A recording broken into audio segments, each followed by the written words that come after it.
الله أكبر الله أكبر الله أكبر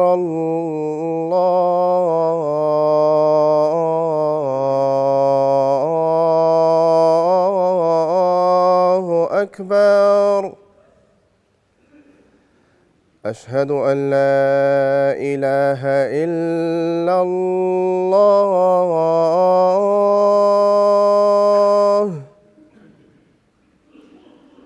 أشهد أن لا إله إلا الله.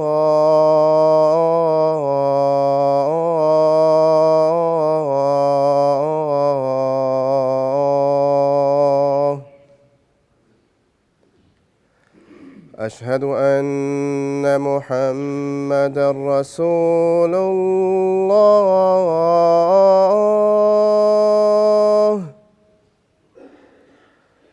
أشهد أن محمدًا رسول الله.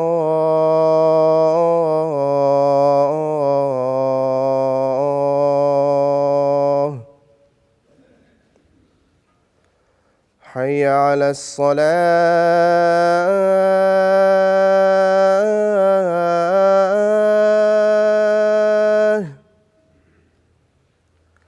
حي على الصلاة.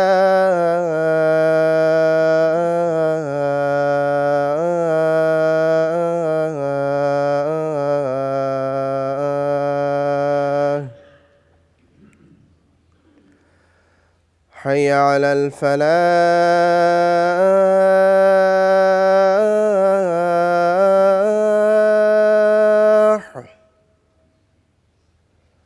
حي على الفلاح.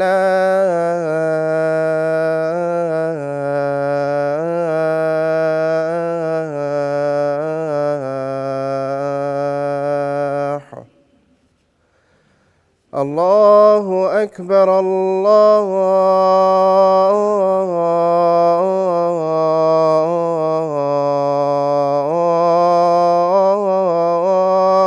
أكبر. لا إله إلا الله.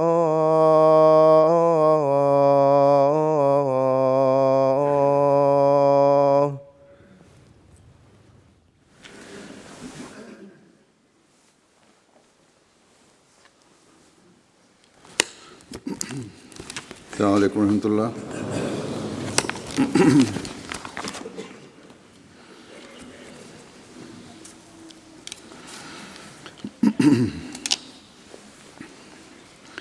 أشهد أن لا إله إلا الله وحده لا شريك له وأشهد أن محمدًا عبده ورسوله. أما بعد فأعوذ بالله من الشيطان الرجيم. بسم الله الرحمن الرحيم. الحمد لله رب العالمين. الرحمن الرحيم. مالك يوم الدين. إياك نعبد وإياك نستعين. اهدنا الصراط المستقيم. صراط الذين أنعمت عليهم غير المغضوب عليهم ولا الضالين.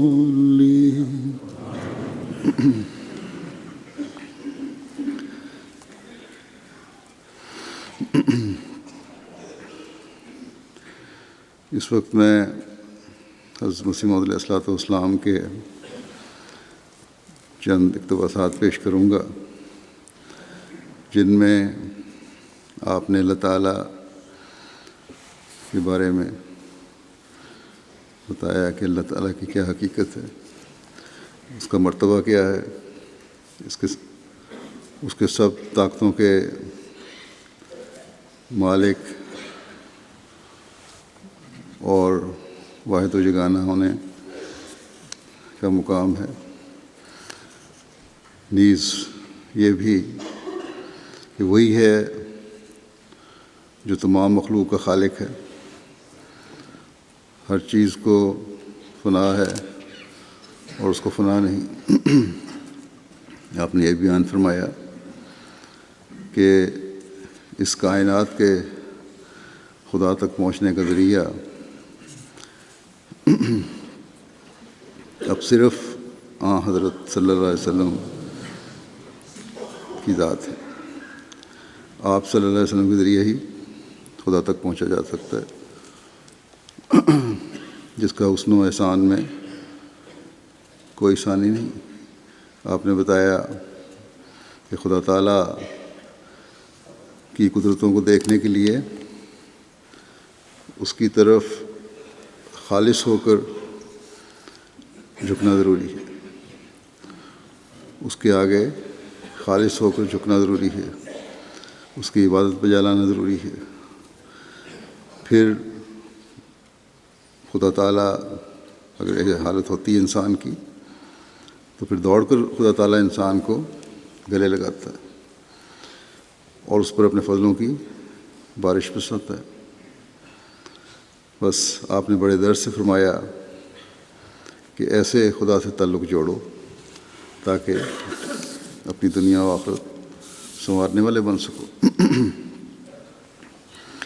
ایک جگہ اللہ تعالیٰ کی کیا حقیقت ہے، وہ خدا جو تمام کائناتوں کا مالک ہے، جس کو اسلام نے پیش کیا ہے، اس کی کیا حقیقت ہے، اس بارے میں آپ فرماتے ہیں کہ خدا آسمان و زمین کا نور ہے، یعنی ہر ایک نور جو بلندی اور پستی میں نظر آتا ہے، خواہ وہ ارواح میں ہے، خواہ وہ اجسام میں ہے، خواہ ذاتی ہے، خواہ عرضی ہے، خواہ ظاہری ہے، خواہ باطنی ہے، خواہ ذہنی ہے، خواہ خارجی ہے، یعنی ہر قسم کا نور اللہ تعالیٰ کی طرف سے آتا ہے۔ اللہ تعالیٰ ہی نور ہے جو جسموں میں نظر آتا ہے، ذاتی خوبیاں ہیں ان میں نظر آتے ہیں۔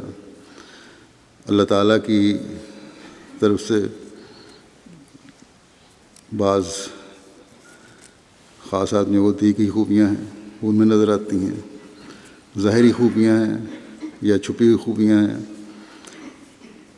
ذہنی خوبیاں ہیں یا خارجی ہیں، انسان کے باہر نظر آ رہی ہوتی ہے، کسی چیز کی خوبصورتی نظر آ رہی ہوتی ہے، وہ سب اللہ تعالیٰ کے نور کی وجہ سے۔ فرمایا اسی کے فیض کا عطیہ ہے۔ یہ اس بات کی طرف اشارہ ہے کہ حضرت رب العالمین کا فیض عام ہر چیز پر محیط ہو رہا ہے اور کوئی اس کے فیض سے خالی نہیں۔ جتنے دنیا میں چیزیں ہیں، جتنی ان کی خوبیاں نظر آتی ہیں، جہاں جہاں خوبصورتی نظر آتی ہے، حسن نظر آتا ہے، انسان دیکھتا ہے، اس کو فائدے پہنچ رہے ہوتے ہیں، ہر قسم کی چیزیں جو ہیں وہ اللہ تعالیٰ کے فیض عام کی وجہ سے، اور اس سے فیض سے کوئی خالی نہیں، چاہے وہ کوئی بھی ہو۔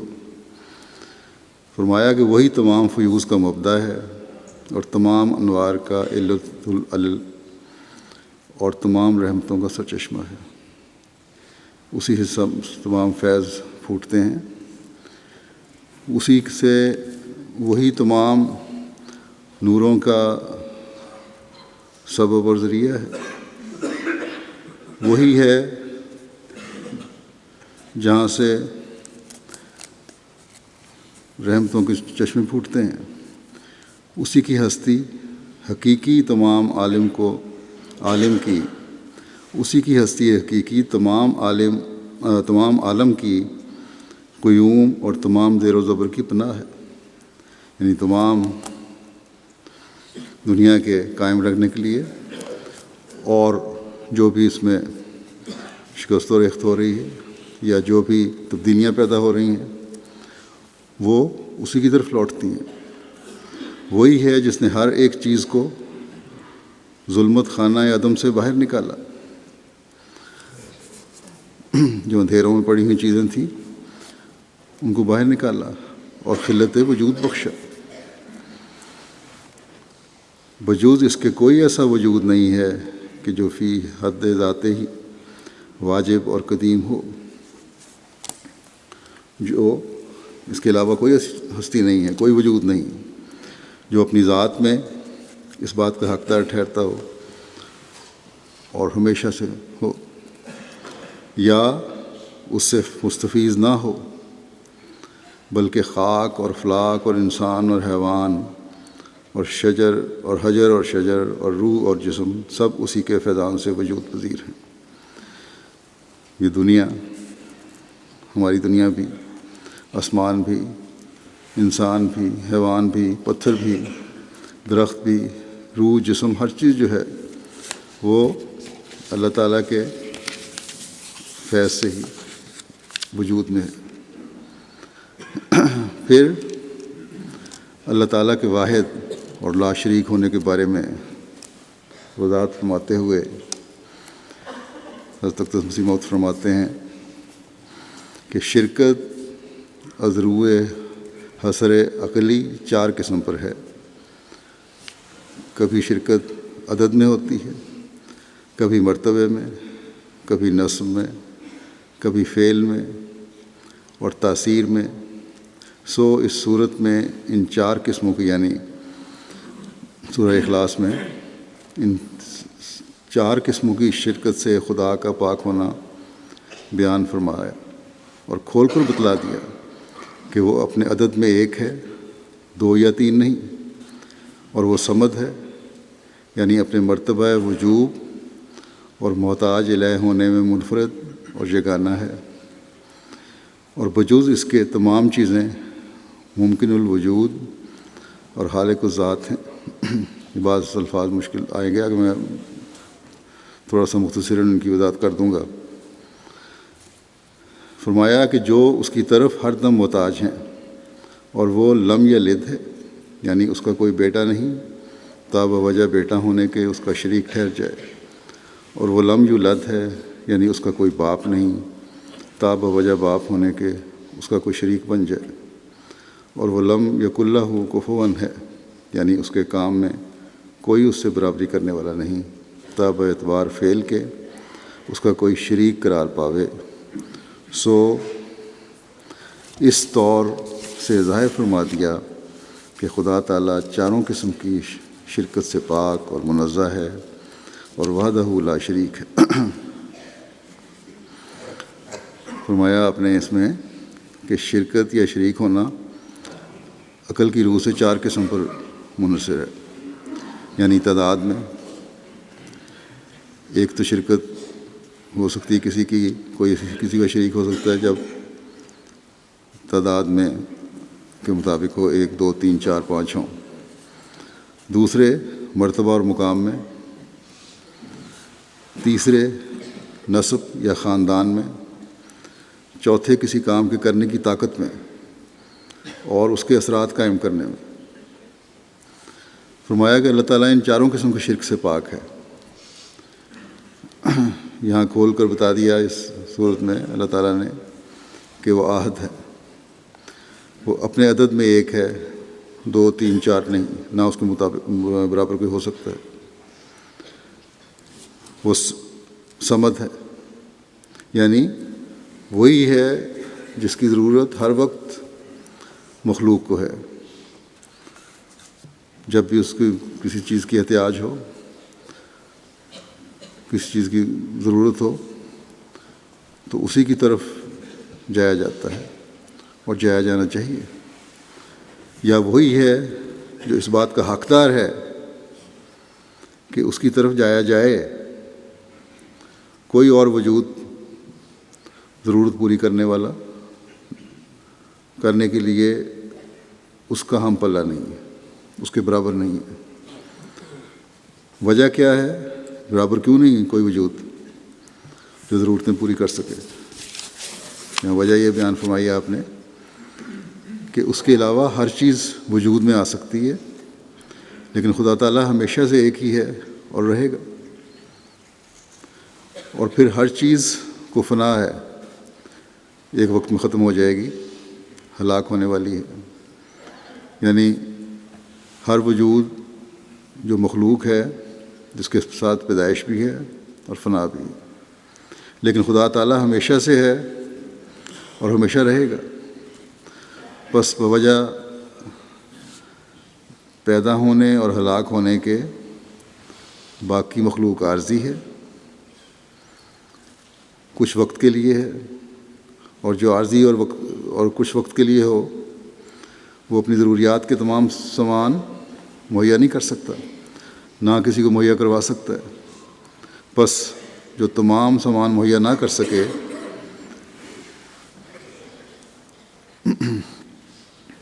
اسے خود ایک خدا کی ضرورت ہے جو ہمیشہ سے ہے اور ہمیشہ رہے گا، جس نے یہ اعلان کیا ہے کہ میں نے اپنی مخلوق کی زندگی قائم رکھنے کے لیے سامان مہیا کیے ہیں۔ وہی ہے جس پر انحصار کیا جا سکتا ہے اور کیا جانا چاہیے۔ بس یہ وجہ ہے، یہ معنی ہے تفصیل سے سمجھ کے۔ پھر نسب کی بات کی تو اللہ تعالیٰ فرماتا ہے لم یلد، اس کا کوئی بیٹا نہیں، ولم یولد، اور اس کا کوئی باپ نہیں، بس نسل سے وہ بالا ہے، لہذا اس کا کوئی شریک ہو نہیں سکتا۔ پھر چوتھی بات اللہ تعالیٰ اپنے متعلق فرماتا ہے کہ لم یکن لہ کفوا احد، اس کے کاموں میں کوئی اس کی برابری کرنے والا نہیں۔ بس جب برابری کرنے والا نہیں تو نہ ہی خدا تعالیٰ جیسے کوئی کام کر سکتا ہے، نہ ہی کام کے نتائج اور اثرات پیدا کرنا کسی کے بس میں یا ہو سکتا ہے۔ یہ جو عام دنیا دار بھی اپنے کاموں کا نتیجہ دیکھ رہا ہوتا ہے اور بڑے فخر سے کہتا ہے کہ میں نے یہ کر دیا وہ کر دیا، اس کے بھی جو نتائج پیدا ہو رہتے ہیں، یہ نتائج پیدا کرنا اس کے بس میں نہیں ہے، بلکہ قانون قدرت کے تحت انسان کو اس کی محنت کا صلہ مل رہا ہوتا ہے، جو محنت وہ کرتا ہے۔ وہ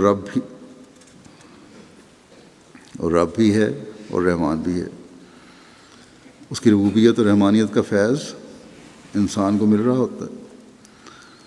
بس کتنا بدقسمت ہے وہ انسان جو بجائے اپنے خدا کے اس احسان کے اس کے قریب ہو، اس کے آگے جھکے، اکثریت ان میں سے دور ہٹتی چلی جاتی ہے۔ پھر لیکچر لاہور میں خدا تعالیٰ کی توحید اور سب طاقتوں کا مالک ہونے کے بارے میں اسی صورت کو مزید بیان فرمایا آپ نے۔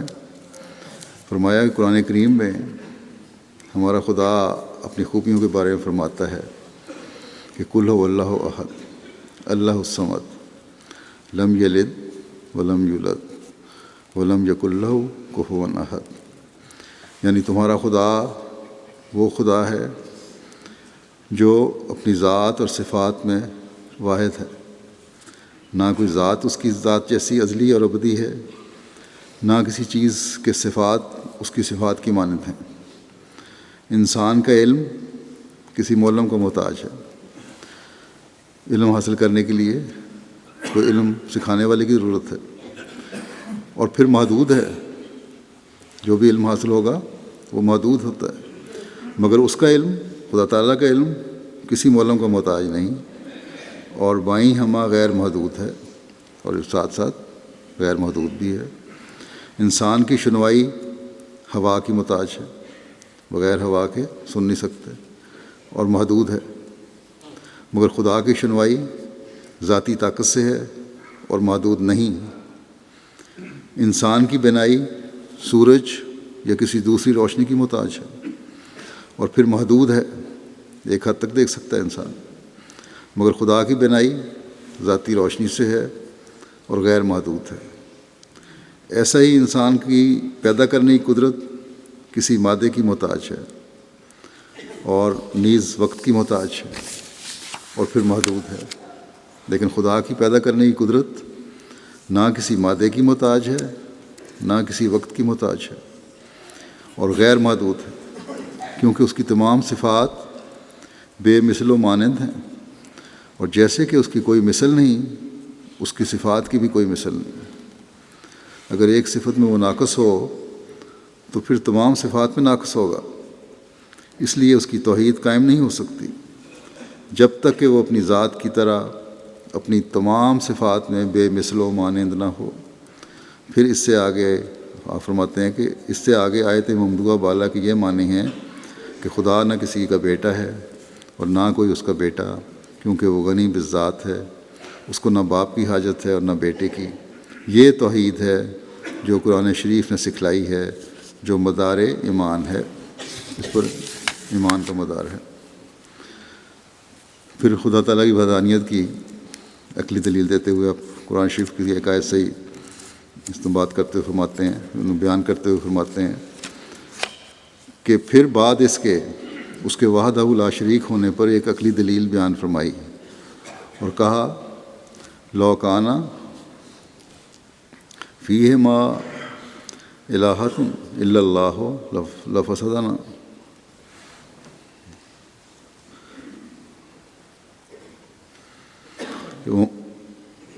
پھر انبیاء کی آیت 23 ہے، پھر فرمایا وما کان معہ من الہ، مومنون کی آیت ہے، یعنی اگر زمین و آسمان میں بجز اس کے ایک ذات جامع صفات کاملہ کے کوئی اور بھی خدا ہوتا تو دونوں بگڑ جاتے، کیونکہ ضرور تھا کہ کبھی وہ جماعت خدائیوں کی ایک دوسرے کے برخلاف کام کرتے، بس اس پھوٹ اور اختلاف سے عالم میں فساد راہ پاتا، اور نیز اگر الگ الگ خالق ہوتے تو ہر واحد ان میں سے اپنی ہی مخلوق کی بھلائی چاہتا اور ان کے آرام کے لیے دوسروں کا برباد کرنا روا رکھتا، بس یہ بھی موجب فساد عالم ٹھہرتا۔ بس سوال ہی نہیں پیدا ہوتا کہ ایک سے زیادہ کوئی خدا ہو۔ پھر خدا تعالیٰ کی بعض صفات کا جو قرآن کریم میں ان کا ذکر ہے، ان کا ذکر فرماتے ہوئے مختصر وضاحت آپ نے فرمایا کہ جس خدا کی طرف ہمیں قرآن شریف نے بلایا ہے اس نے یہ صفات لکھی ہیں۔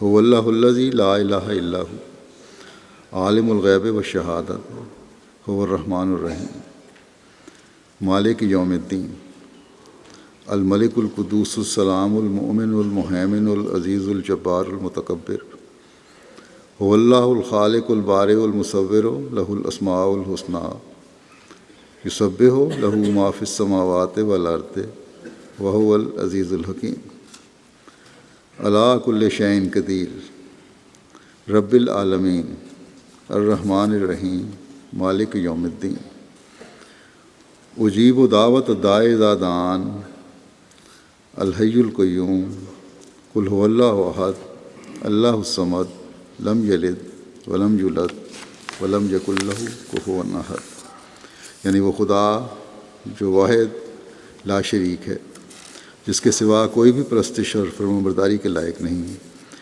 یہ اس لیے فرمایا کہ اگر وہ لا شریک نہ ہو تو شاید اس کی طاقت پر دشمن کی طاقت غالب آ جائے۔ اس صورت میں خدائی مرض خطرہ میں رہے گی، اور یہ جو فرمایا کہ اس کے سوا کوئی پرستش کے لائق نہیں، اس سے یہ مطلب ہے کہ وہ ایسا کامل خدا ہے جس کی صفات اور خوبیاں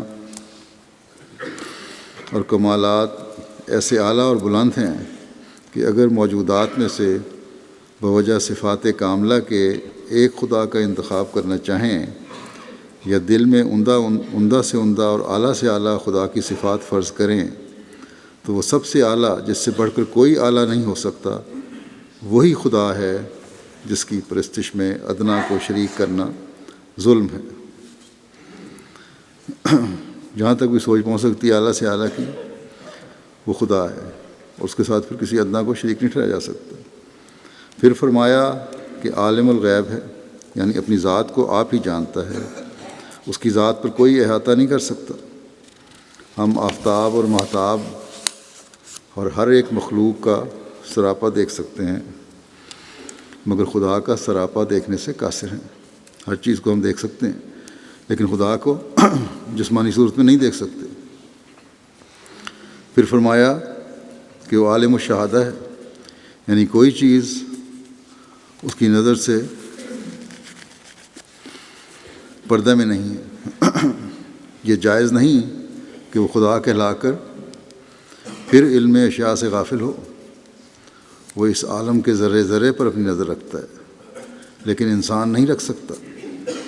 وہ جانتا ہے کہ کب اس نظام کو توڑ دے گا اور قیامت برپا کر دے گا، اور اس کے سوا کوئی نہیں جانتا کہ ایسا کب ہوگا۔ سو وہی خدا ہے جو ان تمام طاقتوں کو جانتا ہے۔ پھر فرمایا هو الرحمن، یعنی وہ جانداروں کی ہستی اور ان کے اعمال سے پہلے اپنے لطف سے، نہ کسی غرض سے اور نہ کسی عمل کے پاداش میں ان کے لیے سامان راحت میسر کرتا ہے، جیسا کہ آفتاب اور زمین اور دوسرے تمام چیزوں کو ہمارے وجود اور ہمارے اعمال کے وجود سے پہلے ہمارے لیے بنا دیا۔ اس عطیے کا نام خدا کی کتاب میں رحمانیت ہے، اور اس کام کے لحاظ سے خدا تعالیٰ رحمان کہلاتا ہے، یعنی تمام ضروریات کو پہلے سے مہیا کر دیا، یہ اس کی رحمانیت ہے۔ پھر فرمایا کہ الرحیم، یعنی وہ خدا نیک عملوں کی نیک تر جزا دیتا ہے اور کسی کی محنت کو ضائع نہیں کرتا، اور اس کام کے لحاظ سے رحیم کہلاتا ہے، اور یہ صفت رحیمیت کے نام سے موسوم ہے۔ اور پھر فرمایا مالک یوم الدین، یعنی وہ خدا ہر ایک کی جزا اپنے ہاتھ میں رکھتا ہے، اس کا کوئی ایسا کار پرداز نہیں جس کو اس نے زمین و آسمان کی حکومت سونپ دی ہو۔ کوئی کام کروانے کے لیے ضرورت نہیں کسی سے، ہر چیز اس کے اپنے ہاتھ میں ہے۔ اور آپ الگ بیٹھا ہو اور آپ کچھ بھی نہ کرتا ہو، وہی کار پرداز سب کچھ جزا و سزا دیتا ہو یا آئندہ دینے والا ہو۔ پھر فرمایا الملک القدوس، یعنی وہ خدا بادشاہ ہے جس پر کوئی داغ عیب نہیں۔ یہ ظاہر ہے کہ انسانی بادشاہت عیب سے خالی نہیں، انسانی بادشاہت عیب سے خالی نہیں ہے، کوئی نہ کوئی خامیاں کمزوریاں ہیں اس میں۔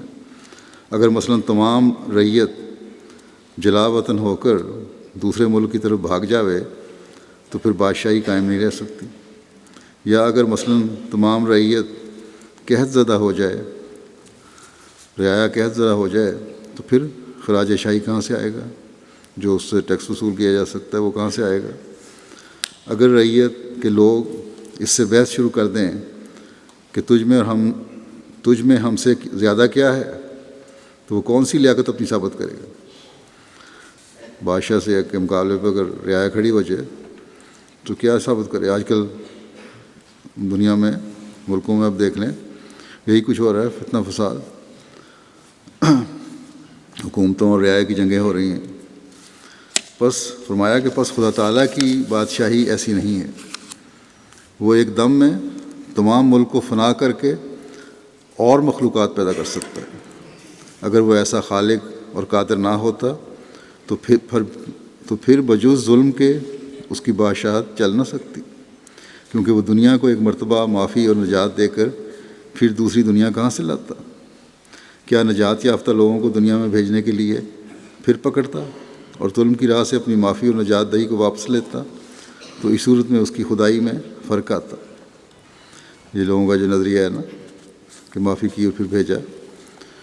پھر فرمایا اور دنیا کے بادشاہوں کی طرح داغدار بادشاہ ہوتا جو دنیا کے لیے قانون بناتے ہیں، بات بات پر بگڑتے ہیں، اور اپنی خود غرضی کے وقتوں پر جب دیکھتے ہیں کہ ظلم کے بغیر چارہ نہیں تو ظلم کو شیر مادر سمجھ لیتے ہیں۔ ظلم کے بغیر چارہ نہیں تو پھر اس طرح ظلم کرتے ہیں جس طرح ماں کا دودھ پی رہے ہیں۔ آج کل بھی اب دیکھنے جو ظلم ہو رہا ہے بعض ملکوں میں حکومت کے سربراہان کی طرف سے اسی طرح ہو رہا ہے۔ پھر فرمایا مثلاً قانون شاہی جائز رکھتا ہے کہ ایک جہاز کو بچانے کے لیے کشتی کے سواروں کو تباہی میں ڈال دیا جائے اور ہلاک کیا جائے، مگر خدا کو تو یہ اضطرار پیش نہیں آتا، یہ پیش نہیں آنا چاہیے۔ بس اگر خدا پورا قادر اور عدم سے پیدا کرنے والا نہ ہوتا تو وہ یا تو کمزور راجوں کی طرح قدرت کی جگہ ظلم سے کام لیتا اور یا عادل بن کر خدائی کو ہی الوداع کہتا، بلکہ خدا کا جہاز تمام قدرتوں کے ساتھ سچے انصاف پر چل رہا ہے۔ پھر فرمایا السلام، یعنی وہ خدا جو تمام عیبوں اور مصائب اور سختیوں سے محفوظ ہے بلکہ سلامتی دینے والا ہے۔ اس کے معنی بھی یہ ظاہر ہیں، کیونکہ اگر وہ آپ ہی مصیبتوں میں پڑتا، لوگوں کے ہاتھوں سے مارا جاتا اور اپنے ارادوں میں ناکام رہتا تو اس بد نمونے کو دیکھ کر کس طرح دل تسلی پکڑتے کہ ایسا خدا ہمیں ضرور مصیبتوں سے چھڑا دے گا۔ چنانچہ اللہ تعالیٰ باطل معبودوں کے بارے میں فرماتا ہے ان الذین تدعون من دون اللہ لن یخلقوا ذبابا ولو اجتمعوا لہ وَإِن يَسْلُبْهُمْ الذُّبَابُ شَيْئًا لَا يَسْتَنقِذُوهُ مِنْ ضَعْفِ الطَّالِبِ وَالْمَطْلُوبِ وَمَا قَدَرُ اللَّهَ حَقَّ قَدْرِهِ إِنَّ اللَّهَ لَقَوِيٌّ عَزِيزٌ۔ جن لوگوں کو تم خدا بنا بیٹھے ہو وہ تو ایسے ہیں کہ اگر سب مل کر ایک مکھی پیدا کرنا چاہیں تو کوئی پیدا نہ کر سکیں، اگرچہ ایک دوسرے کی مدد بھی کریں، بلکہ اگر مکھی ان کی چیز چھین کر لے جائے تو انہیں طاقت نہیں ہوگی کہ وہ مکھی سے چیز واپس لے سکیں۔ ان کے پرستار عقل کے کمزور اور وہ طاقت کے کمزور ہیں۔ کیا خدا ایسے ہوا کرتے ہیں؟ خدا تو وہ ہے کہ سب قوتوں والوں سے زیادہ قوت والا اور سب پر غالب آنے والا ہے، نہ اس کو کوئی پکڑ سکے اور نہ مار سکے۔ ایسی غلطیوں میں جو لوگ پڑتے ہیں وہ خدا کی قدر نہیں پہچانتے اور نہیں جانتے خدا کیسا ہونا چاہیے۔ پھر فرمایا کہ خدا امن کا بخشنے والا اور اپنے کمالات اور توحید پر دلائل قائم کرنے والا ہے۔ یہ اس بات کی طرف اشارہ ہے کہ سچے خدا کا ماننے والا کسی مجلس میں شرمندہ نہیں ہو سکتا۔ سچے خدا کا ماننے والا کسی مجلس میں شرمندہ نہیں ہو سکتا اور نہ خدا کے سامنے شرمندہ ہوگا، کیونکہ اس کے پاس زبردست دلائل ہوتے ہیں۔ لیکن بناوٹی خدا کا ماننے والا بڑی مصیبت میں ہوتا ہے۔ وہ بجائے دلائل بیان کرنے کے ہر ایک بیہودہ بات کو راز میں داخل کرتا ہے تا ہنسی نہ ہو، اور ثابت شدہ غلطیوں کو چھپانا چاہتا ہے۔ پھر فرمایا کہ المہیمن العزیز الجبار المتکبر، وہ یعنی وہ سب کا محافظ ہے، سب پر غالب اور بگڑے ہوئے کا بنانے والا ہے، اس کی ذات نہایت ہی مستغنی ہے۔ پھر فرمایا هو اللہ الخالق البارئ المصور لہ الاسماء الحسنی، یعنی وہ ایسا خدا ہے کہ جسموں کا بھی پیدا کرنے والا اور روحوں کا بھی پیدا کرنے والا، رحم میں تصویر کھینچنے والا ہے۔ بچے کی پیدائش سے پہلے ہی رحم میں جب بچہ ہوتا ہے وہیں اس کی شکل بنا دیتا ہے۔ تمام نیک کام جہاں تک خیال میں آ سکیں سب اسی کے نام ہیں۔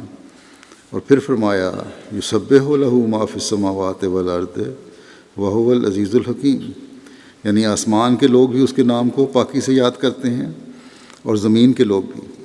اس آیت نے اشارہ فرمایا کہ آسمانی اجرام میں آبادی ہے اور وہ لوگ بھی پابند خدا کی ہدایتوں کے ہیں، یعنی اور دنیا میں بھی ایسی قرے ہو سکتے ہیں جہاں آبادیاں ہوں، بلکہ ہیں۔ اور پھر فرمایا علی کل شیء قدیر، یعنی خدا بڑا قادر ہے۔ یہ پرستاروں کے لیے تسلی ہے، کیونکہ اگر خدا عاجز ہو اور قادر نہ ہو تو ایسے خدا سے کیا امید رکھیں۔ اور پھر فرمایا رب العالمین الرحمن الرحیم مالک یوم الدین، اجیب و دعوت دائے زادان، یعنی وہی خدا ہے جو تمام عالموں کا پرورش کرنے والا، رحمان رحیم اور جزا کے دن کا آپ مالک ہے۔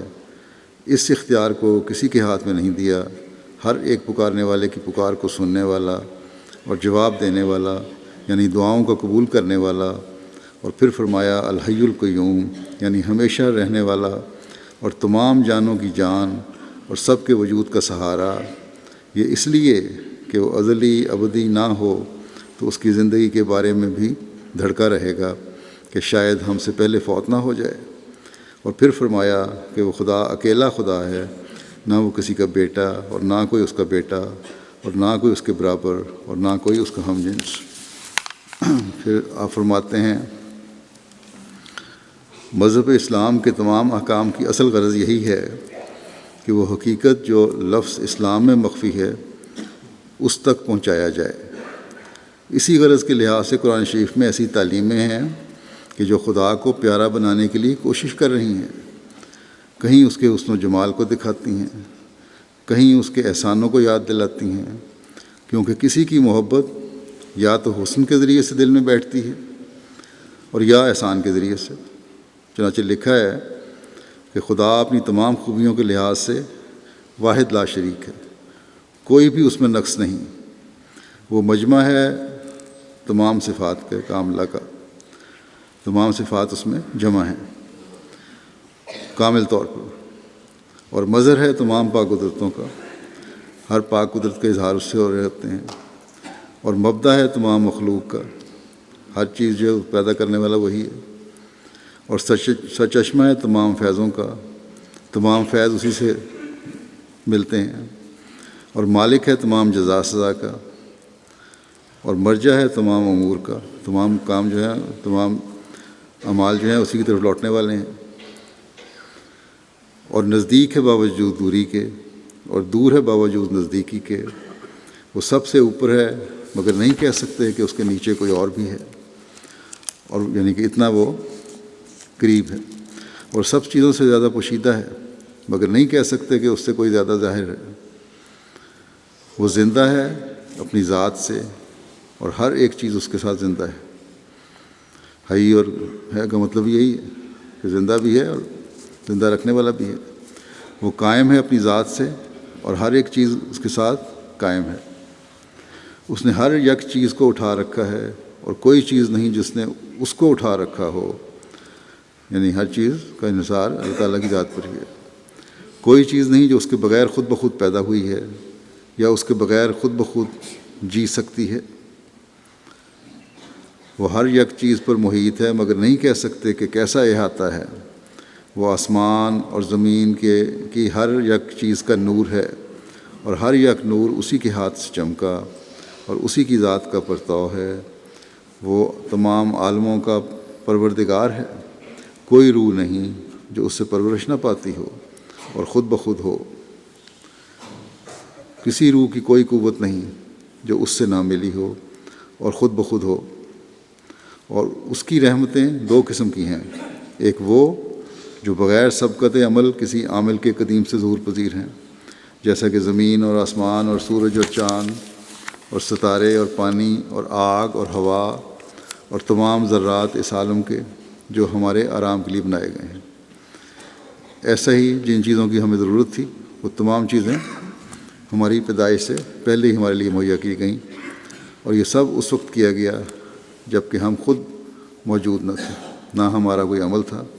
کون کہہ سکتا ہے کہ سورج میرے عمل کی وجہ سے پیدا کیا گیا، یا زمین میرے کسی شدھ کرم کے سبب سے بنائی گئی، کسی نیک کام کی وجہ سے بنائی گئی؟ غرض یہ وہ رحمت ہے جو انسان اور اس کے عملوں سے پہلے ظاہر ہو چکی ہے، جو کسی کے عمل کا نتیجہ نہیں۔ دوسری رحمت وہ ہے جو اعمال پر مترتب ہوتی ہے۔ جب عمل کرو، نیک عمل کرو، ان کا پھر اللہ تعالیٰ اس کی جزا دیتا ہے۔ پھر یہ اپنے بیان فرمایا کہ اب خدا تک پہنچنے کے لیے ایک ہی راستہ ہے اس زمانے میں، اور وہ راستہ حضرت صلی اللہ علیہ وسلم کی ذات ہے۔ آپ فرماتے ہیں اس قادر اور سچے اور کامل خدا کو ہماری روح اور ہمارا ذرہ ذرہ وجود کا سجدہ کرتا ہے، جس کے ہاتھ سے ہر ایک روح اور ہر ایک ذرہ مخلوقات کا ماں اپنی تمام قوا کے ظہور پذیر ہوا، اور جس کے وجود سے ہر ایک وجود قائم ہے، اور کوئی چیز نہ اس کے علم سے باہر ہے اور نہ اس کے تصرف سے، نہ اس کے خلق سے۔ اور ہزاروں درود اور سلام اور رحمتیں اور برکتیں اس پاک نبی محمد مصطفیٰ صلی اللہ علیہ وسلم پر نازل ہوں، جس کے ذریعے سے ہم نے وہ زندہ خدا پایا جو آپ کلام کر کے اپنی ہستی کا آپ ہمیں نشان دیتا ہے، اور آپ فوق العادت نشان دکھلا کر اپنی قدیم اور کامل طاقتوں اور قوتوں کا ہم کو چمکنے والا چہرہ دکھاتا ہے۔ سو ہم نے ایسے رسول کو پایا جس نے خدا کو ہمیں دکھلایا، اور ایسے خدا کو پایا جس نے اپنی کامل طاقت سے ہر ایک چیز کو بنایا۔ اس کی قدرت کیا ہی عظمت اپنے اندر رکھتی ہے، جس کے بغیر کسی چیز نے نقش وجود نہیں پکڑا، اور جس کے سہارے کے بغیر کوئی چیز قائم نہیں رہ سکتی۔ وہ ہمارا سچا خدا بے شمار برکتوں والا ہے، اور بے شمار قدرتوں والا ہے، اور بے شمار حسن والا، بے شمار احسان والا، اس کے سوا کوئی اور خدا نہیں۔ پھر ایسے لوگوں کے بارے میں جو خدا تعالیٰ کو نہیں مانتے، آپ فرماتے ہیں یعنی کہ خدا کی ذات غیب الغیب اور وراء الوراء اور نہایت مخفی واقع ہوئی ہے، جس کو عقول انسانیہ محض اپنی طاقت سے دریافت نہیں کر سکتی۔ وہ چھپی ہوئی ہستی ہے، اور اس کو صرف عقلوں سے محفوظ نہیں کیا جا سکتا۔ یہ دہریہ لوگ کہتے ہیں کہ جی ہم عقل سے خدا تعالیٰ کو کس طرح سمجھیں، یا صرف عقل سے ہی سمجھا جا سکتا ہے۔ فرمایا محض اپنی طاقت سے دریافت نہیں کر سکتی، عقول انسانیہ محض اپنی طاقت سے دریافت نہیں کر سکتی۔ کوئی برہان عقلی اس کے وجود پر قطعی دلیل نہیں ہو سکتی، کوئی عقلی دلیل اس کے وجود پر قطعی دلیل نہیں ہو سکتی، کیونکہ عقل کی دوڑ اور سعی صرف اس حد تک ہے کہ اس عالم کی صنعتوں پر نظر کر کے صانع کی ضرورت محسوس کرے۔ عقل زیادہ سے زیادہ یہیں تک پہنچ سکتی ہے کہ کسی چیز کو دیکھ کر بتائے کہ اس کو کس نے بنایا ہے۔ فرمایا مگر ضرورت کا محسوس کرنا اور شے ہے، اور اس درجہ عین الیقین تک پہنچنا جس خدا کی ضرورت تسلیم کی گئی ہے وہ در حقیقت موجود بھی ہے، یہ اور بات ہے۔ یہ خدا کی ضرورت ہے، وہ موجود بھی ہے کہ نہیں، یہ بالکل اور بات ہے۔ اور چونکہ عقل کا طریق ناقص اور ناتمام اور مشتبہ ہے، اس لیے ہر ایک فلسفی محض عقل کے ذریعے سے خدا کو شناخت نہیں کر سکتا، بلکہ اکثر ایسے لوگ جو محض عقل کے ذریعے سے خدا تعالیٰ کا پتہ لگانا چاہتے ہیں آخرکار دہریہ بن جاتے ہیں، اور مصنوعات زمین و آسمان پر غور کرنا کچھ بھی ان کو فائدہ نہیں پہنچا سکتا۔ بڑے غور فکر کرنے والے ہیں، بڑے کائنات پہ بھی غور کرتے ہیں، زمین پر بھی غور کرتے ہیں، سائنس پہ بھی غور کرنے والے ہیں، لیکن ان میں سے بہت سارے لوگ دہریہ بھی ہیں، ابھی ہمیں نظر آتا ہے اس زمانے میں، کیونکہ ان کو کچھ فائدہ نہیں پہنچتا صرف عقل سے استعمال کرنے سے، اور خدا تعالیٰ کے کاملوں پر ٹھٹھا اور ہنسی کرتے ہیں۔ نتیجتاً کیا ہوتا ہے؟ جو اللہ تعالیٰ کا نام لیتے ہیں، جو اللہ تعالیٰ کی طرف سے بھیجے گئے ہیں، جن کا اللہ تعالیٰ سے خاص تعلق ہے، ان سے مذاق اور ٹھٹھا کر رہے ہوتے ہیں۔ فرمایا اور ان کی یہ حجت ہے کہ دنیا میں ہزار ایسی چیزیں پائی جاتی ہیں جس کے وجود کا ہم کوئی فائدہ نہیں دیکھتے، اور جن میں ہماری عقلی تحقیق سے کوئی ایسی سند ثابت نہیں ہوتی جو صانع پر دلالت کرے، بلکہ محض لغو اور باطل طور پر ان چیزوں کا وجود پایا جاتا ہے۔ فرماتے ہیں کہ افسوس وہ نادان نہیں جانتے، کیونکہ عقل تک وہاں بات عقل کیونکہ پہنچ نہیں سکی ان تک، تو اس لیے ضرورت نہیں کہ کوئی بنانے والا بھی اس کا ہوگا۔ فرماتے ہیں کہ افسوس وہ نادان نہیں جانتے کہ عدم علم سے عدم شیء لازم نہیں آتا، یعنی کسی چیز کا علم نہ ہو تو اس کا مطلب یہ نہیں کہ وہ چیز موجود نہیں ہے۔ اس قسم کے لوگ کئی لاکھ اس زمانے میں پائے جاتے ہیں جو اپنے تئیں اول درجے کے عقل مند اور فلسفی سمجھتے ہیں۔ اب تو یہ کروڑوں میں ہو گئے، بلکہ دنیا میں بہت سارے لوگ ہیں جو خدا پہ اب انہی باتوں کی وجہ سے انہوں نے خدا تعالیٰ پہ یقین کرنا چھوڑ دیا ہے، کیونکہ روحانیت کا جو خانہ تھا بالکل خالی ہوتا چلا جا رہا ہے۔ فرمایا اور خدا تعالیٰ کے وجود سے سخت منکر ہیں۔ اب ظاہر ہے کہ اگر کوئی عقلی دلیل زبردست ان کو ملتی تو وہ خدا تعالیٰ کے وجود کا انکار نہ کرتے، اور اگر وجود باری جل شانہ پر کوئی برہان یقینی عقلی ان کو ملزم کرتی، وہ سخت بے حیائی اور ٹھٹھے اور ہنسی کے ساتھ خدا تعالیٰ کے وجود سے منکر نہ ہو جاتے۔ یعنی اگر ایسا کوئی یقینی اور عقلی ثبوت مل جاتا جو ان کو منہ بند کرانے کے لیے کافی ہوتا، تو پھر خدا تعالیٰ کی ذات پر ٹھٹھے اور ہنسی نہ کرتے، اس کا انکار نہ کرتے، جس طرح آج کل اکثریت دنیا کی کر رہی ہے۔ فرمایا پس کوئی شخص فلسفیوں کی کشتی پر بیٹھ کر طوفان شبہات سے نجات نہیں پا سکتا۔ پھر فلسفیوں کی باتیں سننی ہیں یا ظاہری طور پر سائنس کو دیکھنا ہے یا روحانیت سے دور ہٹ کے دیکھنا ہے، تو پھر جو شبہات دل میں پیدا ہوتے ہیں اللہ تعالیٰ کی ہستی کے بارے میں، ان سے تم نجات نہیں پا سکتے، وہ تمہارے دل سے کبھی نہیں دور ہو سکتے، بلکہ ضرور غرق ہوگا، مزید دہریت میں ڈوبتا چلا جائے گا، اور ہرگز شربت توحید خالص اس کو میسر نہیں آئے گا۔ اب سوچو کہ یہ خیال کس قدر باطل اور بدبودار ہے کہ بغیر وسیلہ نبی صلی اللہ علیہ وسلم کے توحید میسر آ سکتی ہے۔ توحید میسر نہیں آ سکتی جب تک ایک روحانی وسیلہ نہ ہو، اور روحانی وسیلہ حضرت صلی اللہ علیہ وسلم کی ذات ہے، اور اس سے انسان نجات پا سکتا ہے۔ اے نادانو، جب تک خدا کی ہستی پر کامل یقین نہ ہو، اس کی توحید پر کیوں کر یقین ہو سکے؟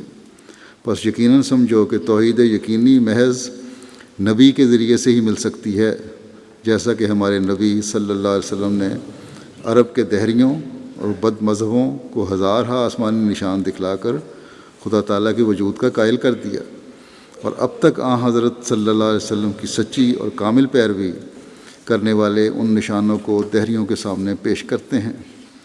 بات یہی سچ ہے کہ جب تک زندہ خدا کی زندہ طاقتیں انسان مشاہدہ نہیں کرتا، شیطان اس کے دل میں سے نہیں نکلتا، اور نہ سچی توحید اس کے دل میں داخل ہوتی ہے، اور نہ یقینی طور پر خدا کی ہستی کا قائل ہو سکتا ہے، اور یہ پاک اور کامل توحید صرف حضرت صلی اللہ علیہ وسلم کے ذریعے ہی ملتی ہے۔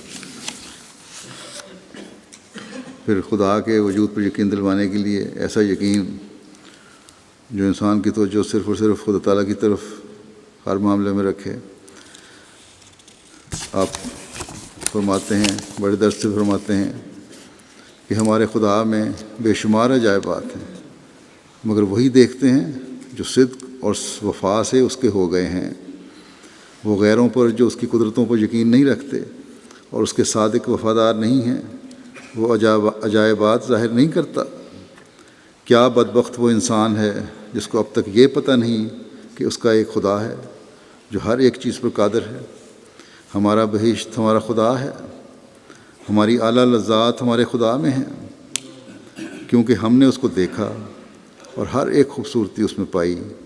یہ دولت لینے کے لائق ہے اگرچہ جان دینے سے ملے، اور یہ لال خریدنے کے لائق ہے اگرچہ تمام وجود کھونے سے حاصل ہو۔ اے محروموں، اس چشمے کی طرف دوڑو کہ وہ تمہیں سیراب کرے گا۔ یہ زندگی کا چشمہ ہے جو تمہیں بچائے گا۔ میں کیا کروں اور کس طرح اس خوشخبری کو دلوں میں بٹھا دوں؟ کس دف سے میں بازاروں میں منادی کروں کہ تمہارا یہ خدا ہے تا لوگ سن لیں، اور کس دوا سے میں علاج کروں تا سننے کے لیے لوگوں کے کان کھلیں۔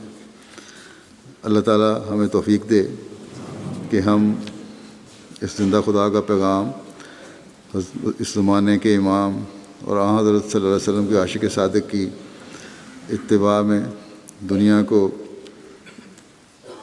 پہنچانے والے ہوں، اور دنیا کو یہ احساس دلانے والے ہوں کہ زندہ خدا ہے، موجود ہے، اب بھی سنتا ہے، نشان بھی دکھاتا ہے۔